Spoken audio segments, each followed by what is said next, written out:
ఓం నమః శివాయ. ఓం నమో నారాయణాయ. కర్మ నివారణ నరదృష్టి నివారణ కాళభైరవాయ నమో నమః. నమో వ్రాతపతయే నమో గణపతయే నమో ప్రపదయే. నమస్తే అస్తు లంబోదరాయ ఏకదంతాయ విఘ్న వినాశినే శివసుతాయ వరదమూర్తయే నమో నమః. హరి ఓం. మా ఛానల్కి స్వాగతం. చూస్తున్న వీక్షకులకు ప్రేక్షకులకు ప్రియ కాల భైరవ భగవద్బంధులకి స్వాగతం పలుకుతూ మమ్మల్ని ఎంతగానో ఆదరిస్తూ ఉండబడినటువంటి ప్రియ సోదర సోదరీమణులకు అందరికీ కూడా ముందస్తుగా వినాయక చవితి పండగ శుభాకాంక్షలు. మనము వీలైనంత వరకు కలుషితం లేనటువంటి రంగులు లేనటువంటి సహజ సిద్ధమైనటువంటి వినాయక స్వామిని పూజ చేద్దాం. మనము రాబోయేటువంటి భావితరాలలో జలచరాశులు నీటిని మనము కాలుష్యం లేకుండా కాపాడుకోవడం మన అందరి బాధ్యతగా భావించగలగాలి. 1/9/2025 నుండి 15/9/2025 వరకు పుట్టినటువంటి వారందరికీ కూడా ముందస్తుగా జన్మదిన శుభాకాంక్షలు. గతంలో వివాహం చేసుకున్న వారికి వివాహ వార్షికోత్సవ శుభాకాంక్షలు. ద్వాదశ రాశుల్లో గ్రహ గమనాన్ని వీక్షింపచేద్దాం. మిథున రాశిలో దేవగురు బృహస్పతి సంచార స్థితి, కర్కాటక రాశిలో శుక్ర సంచార స్థితి, సింహరాశిలో రవి మరియు బుధ సంచార స్థితి మరియు కేతు సంచార స్థితి, త్రిగ్రహ సంచార స్థితి, రవి భగవానుడు స్వక్షేత్ర సంచార స్థితి, కన్యరాశిలో కుజ భగవానుడు సంచార స్థితి, కుంభరాశిలో రాహు భగవానుడు, మీనరాశిలో శని భగవానుడు సంచార స్థితితో ద్వాదశ రాశుల్లో గ్రహ గమనాలు ఈ విధంగా ఉన్నాయి. కుంభరాశి వారికి ఒకవైపు ఏలనాటి శని చివరార్థ సంచార స్థితి, గ్రహణం కూడా జరుగుతూ ఉంది. జాతకంలో ఒకవైపు అష్టమంలో కుజ సంచార స్థితి ఉంది. అనేక రకాల దోషాలు పొంచి ఉన్నాయి. ఇలాంటి కాల సమయంలో విఘ్నేశ్వర స్వామి వారికి ఎలాంటి నైవేద్యం పెట్టడం వలన దోషం తొలగిపోతుందో ఈ వీడియోలో సవివరంగా సంపూర్ణంగా తెలుసుకుందాం. కుంభరాశిలో ఏ నక్షత్రాలు వస్తాయి అనగా ధనిష్ఠా నక్షత్రంలోని 3వ పాదం, 4వ పాదం, శతభిష నక్షత్రంలోని 4 పాదాలు, పూర్వభాద్ర నక్షత్రంలోని 1, 2, 3 పాదాలు కలిపితే కుంభరాశి. రాశాధిపతి శని భగవానుడు. రాశిలోనే రాహు సంచార స్థితి ఉండడం, భాద్రపద మాస శుక్లపక్ష పూర్ణిమ తిథియందున శతభిష నక్షత్రంతో సంపూర్ణ చంద్రగ్రహణం రావడం చాలా దోషంగా భావించగలగాలి. ఏలనాటి శని చివరార్ధ సంచార స్థితి, అష్టమంలో కుజ సంచార స్థితి. అంటే ప్రస్తుత కాలమానంగా గ్రహాలు ముప్పేట దాడి చేస్తున్నాయని చెప్పి కుంభరాశి వారు బాగా గుర్తుపెట్టుకోగలగాలి. ఇలాంటి కాల సమయంలో విఘ్నేశ్వర స్వామి వారి యొక్క శరన్నవరాత్ర మహోత్సవ దీక్షలో పాల్గొనడం, చంద్రుణ్ణి చూడకపోవడం బాగా సంకల్పించుకోగలగాలి. చంద్రుని చూసారా ఇక మీకు ఉంటుందండి అన్న పరిస్థితి ఇక్కడ ఉంటుంది. కృష్ణ పరమాత్ముడే ఎన్ని అష్టకష్టాలు పడ్డాడో మనందరికీ తెలుసు.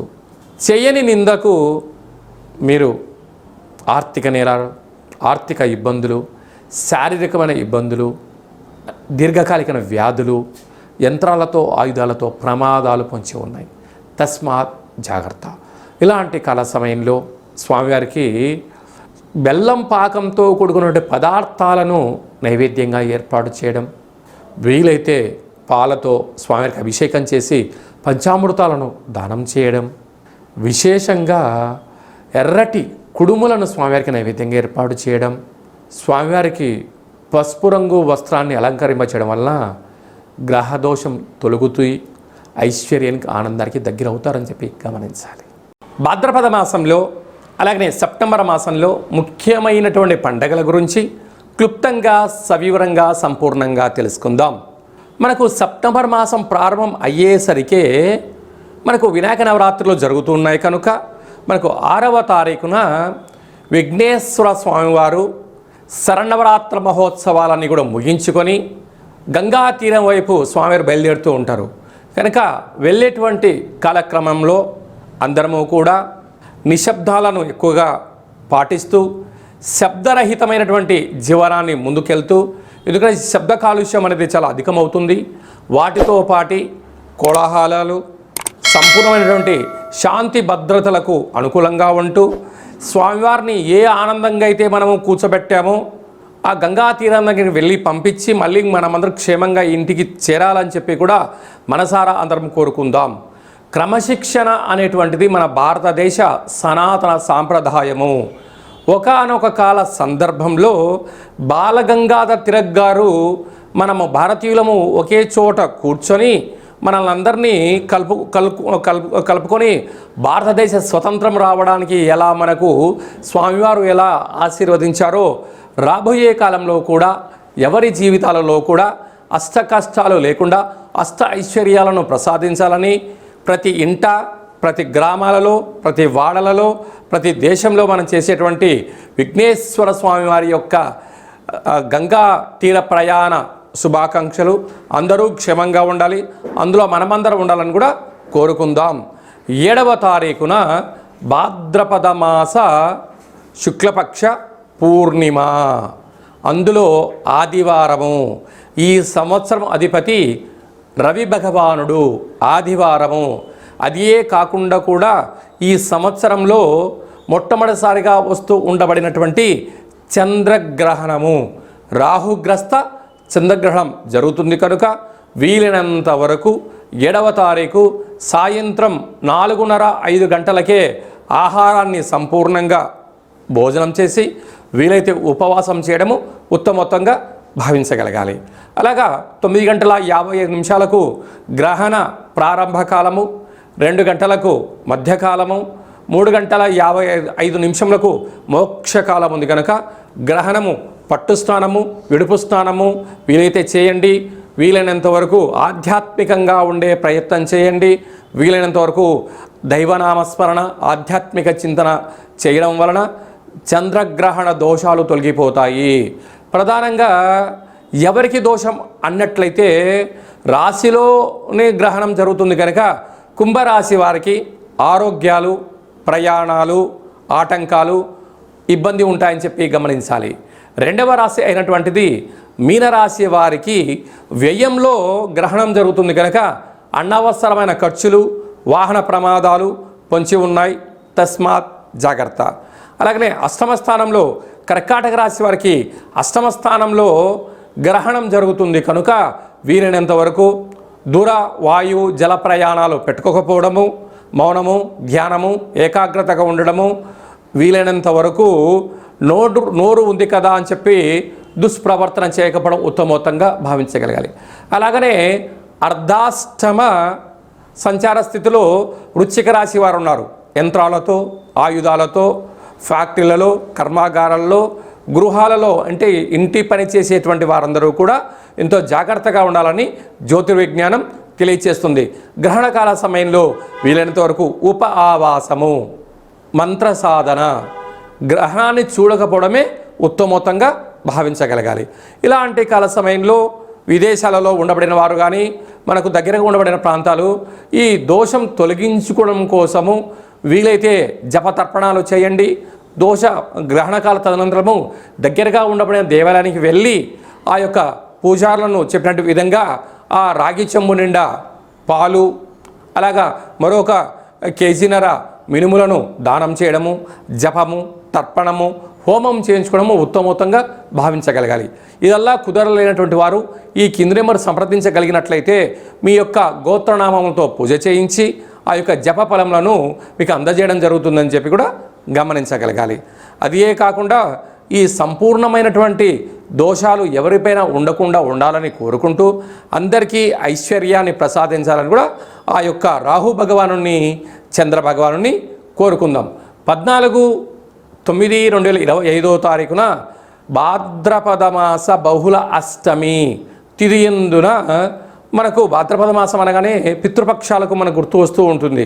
అలాగా అష్ట కష్టాలు తొలగించడం కోసం ఆ రోజు వీలైనంత వరకు గతించట పెద్దవారి పేరు మీద స్మరణ చేసి కాకులకు, ఆవుకు ఆహారాన్ని, సాధువులకు అన్నదానాన్ని స్వయంపాక దానాన్ని చేసినట్లయితే గృహంలో ఉండబడిన అష్ట కష్టాలు తొలగిపోతాయని చెప్పి గమనించగలగాలి. కనుక ఈ సంవత్సరము మనము కాశీ క్షేత్రంలో ఇలాంటి క్రతు కార్యక్రమాలన్నీ ఏర్పాటు చేస్తున్నాము. అలాగనే గయా, అయోధ్య మనకు విశేషమైనటువంటి ఎక్కడైతే పిండ ప్రధాన కార్యక్రమాలు చేయాలో అన్ని ప్రాంతాలలో మనము ఈ కార్యక్రమాన్ని ఆచరింపచేస్తున్నాం. అంటే మన పెద్దవారు పాడ్యమి తిథి ఎందున పరమపదింపజేశారు అనుకుందాం. చైత్రమాసమో, వైశాఖ మాసమో, జ్యేష్ఠ మాసమో పాడ్యమి తిథి ఎందున వాళ్ళకు గుర్తుపెట్టుకొని స్వయంపాక దానము ఈ యొక్క కార్యక్రమాల పితృ కార్యక్రమం ఆచరింపచేయడము యోగదాయకం. ఏకాదశి రోజు కాలమయ్యారు, ఏకాదశి రోజు కార్యక్రమాలు ఆచరింపచేయడం. అలా కుదరలేనటువంటి వారందరూ కూడా అమావాస్య తిథి ఎందున ఈ పితృ కార్యక్రమాలు ఆచరింపచేయడం వలన వారి యొక్క వంశదేవతలు, కులదేవతలు, పితృదేవతలు ఆశీస్సు కలిగి వారికి వారి యొక్క అనువంశికానికి పుత్ర, పుత్రిక, పౌత్ర, రాజయోగ ఐశ్వర్యం కలుగుతుందని చెప్పి కూడా గమనించగలగాలి. అలాగే భూమండలానికే కైలాస క్షేత్రం అయినటువంటి మనకు విశేషమైన కాశీ క్షేత్రంలో, అలాగనే రావణ బ్రహ్మ గారు స్వయంగా తన యొక్క చేతులతో ఆత్మలింగాన్ని తీసుకొని వచ్చినటువంటి క్షేత్రంలో మనం ఇలాంటి పితృ కార్యక్రమాలను ఆచరింపచేయడం జరుగుతూ ఉంటుంది.